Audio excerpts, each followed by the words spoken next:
Hi, and welcome to Fantastic Books and How to Write Them. Today's lesson is on how Mickey's Christmas Carol captures the three spirits of Dickens' classic.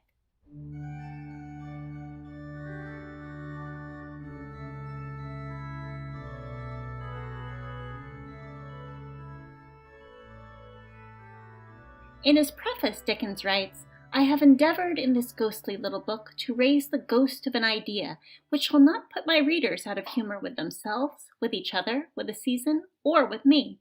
May it haunt their houses pleasantly, and no one wish to lay it." There are many fine adaptations of Dickens' seasonal masterpiece, not least of which is A Muppet's Christmas Carol, which we recently discussed on our channel, that embody the author's natural wit and whimsy, that balance the gravitas of the novel's message with the narrator's penchant for being playful and ironically pedantic. We need look no further for funny than the opening paragraphs, in which Dickens delays the entire course of the story by digressing on the topic of Marley's complete and incontrovertible deadness. Marley was dead to begin with. There is no doubt whatever about that. The register of his burial was signed by the clergyman, the clerk, the undertaker, and the chief mourner. Scrooge signed it, and Scrooge's name was good upon change for anything he chose to put his hand to. Old Marley was as dead as a doornail.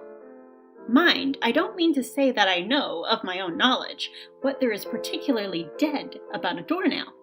I might have been inclined myself to regard a coffin nail as the deadest piece of ironmongery in the trade, but the wisdom of our ancestors is in the simile, and my unhallowed hands shall not disturb it, or the country's done for. You will therefore permit me to repeat emphatically that Marley was as dead as a doornail. Therefore, humor and a general lightness of heart is the first to manifest of Dickens' three narrative spirits. Casting Goofy as the late Jacob Marley is, to my mind, a stroke of storytelling brilliance. As antithetical as he may be to our notion of spectral harbingers and purgatory more broadly, he is ideally suited to the role.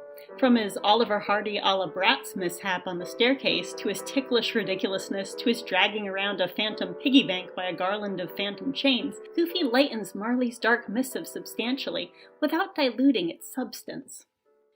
"Business?" cried the ghost, wringing its hands again.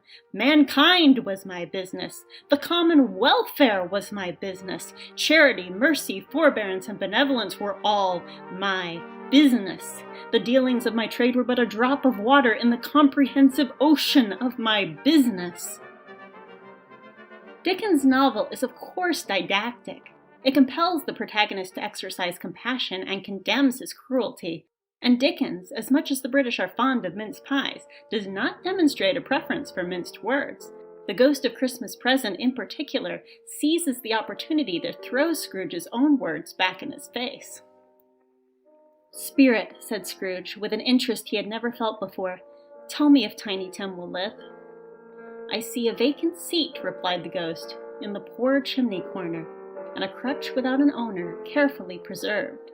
If these shadows remain unaltered by the future, the child will die."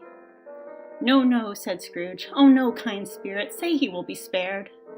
"If these shadows remain unaltered by the future, none other of my race," returned the ghost, "will find him here."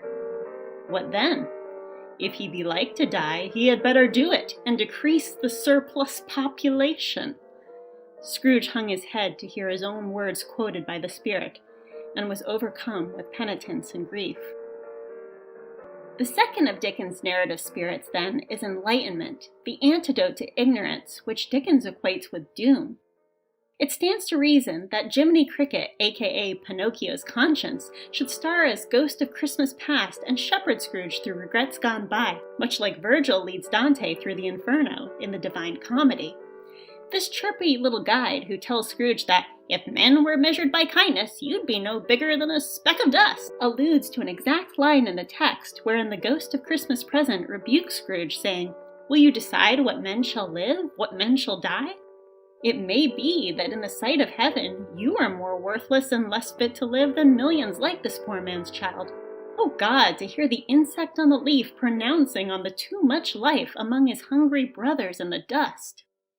In critiquing Scrooge, Dickens critiques society, its systemic inequities, prejudicial attitudes, and punitive treatment of the less fortunate. But the objective is not to simply shame his character or the society he represents, but rather to lift him out of his own moral nadir through self-reflection and realization, to proffer generosity and fairness not as costly liabilities, but as cures for its most pervasive ills. Thus the third of the spirits, and the greatest of these, is that of redemption. The spirit stood among the graves and pointed down to one. Scrooge crept towards it, trembling as he went, and following the finger, read upon the stone of the neglected grave his own name, Ebenezer Scrooge. "Spirit," he cried, tight clutching at its robe, "hear me, I am not the man I was. I will not be the man I must have been but for this intercourse. Why show me this if I am past all hope?" For the first time the hand appeared to shake. "Good spirit," he pursued, as down upon the ground he fell before it, "your nature intercedes for me and pities me, assures me that I may yet change these shadows you have shown me by an altered life." The kind hand trembled.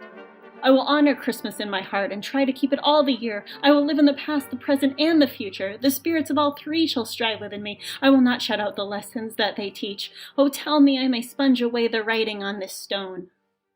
In Mickey's version, we are first directed to the tombstone of Tiny Tim, and Bob Cratchit tearfully placing his crutch upon it, reminding us of the far-reaching ramifications of greed and indifference. Scrooge begs the ghost, "Tell me these events can yet be changed." Our attention is then directed to the gravediggers who are laughing at the sad case of the corpse about to be buried, who has no mourners, no friends to bid him farewell. Scrooge approaches the grave and, in a moment of stark divergence from the film's inspiration, though not incongruous with Marley's warning, is flung into what has become a fiery pit suggestive of hellfires. This scene is very much condensed, covering an entire stave of the novel in about a minute of screen time, and it loses the element of grace in Dickens' kind hand, but not in the movie overall, which concludes with Scrooge awakening in his chambers as if from a dream, making a sizable donation to the charity he formerly refused, and bringing toys, turkey, and an offer of business partnership to the home of Bob Cratchit, where he's welcomed as family. It is of utmost importance that, in the film adaptation as in the original text, the transformation of Scrooge is a willful one, a joyous one. Not a reform by forced conversion, but a choice made gladly, judiciously, insightfully, to facilitate change, to secure a better future for both himself and others. That, above all else, is the spirit of Dickens' ghostly little book, the grace that we give freely, and the grace that is freely given. Please stay tuned for more fantastic books and how to write them. In the meantime, Merry Christmas!